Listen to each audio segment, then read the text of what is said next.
how powerful they were. It was their way of saying, "Check how much cash I've got. I can put up the biggest building in the world. Aren't I brilliant? You can't do it, you dummy." Who invented pyramids?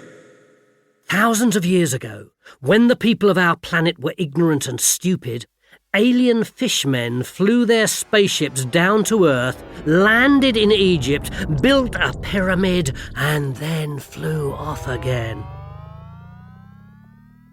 Actually, that's not true. Once upon a time, a terrible flood engulfed the great city of Atlantis.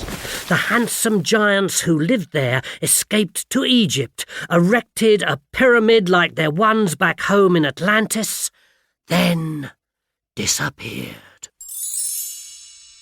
That's not true either. For thousands of years, though, people have been making up stories like this because they couldn't believe ordinary human beings were smart enough to build them.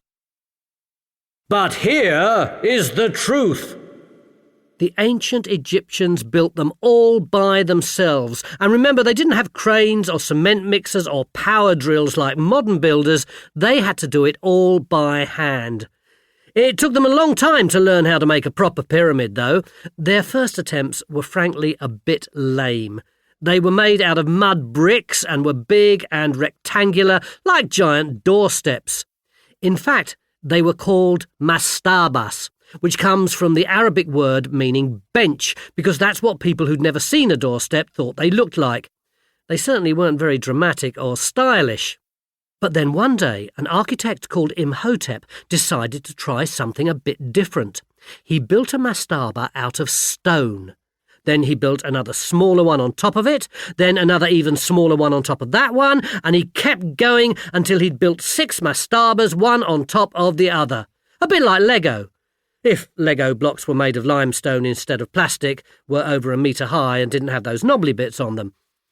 What he'd created was the first pyramid. It's called a step pyramid, for obvious reasons.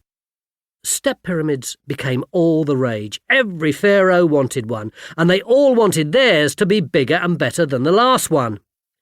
Then along came a pharaoh called Snefru. Quite a lot of pharaohs had weird-sounding names. You just have to accept that they sounded ordinary to Egyptians.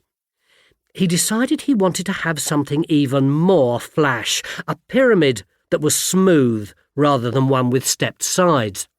This was obviously much trickier than plonking stone blocks on top of each other, and no one really knew how to do it.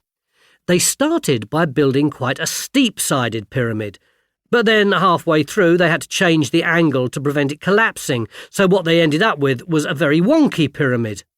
Miraculously, it's still there today. It's actually known as the bent pyramid.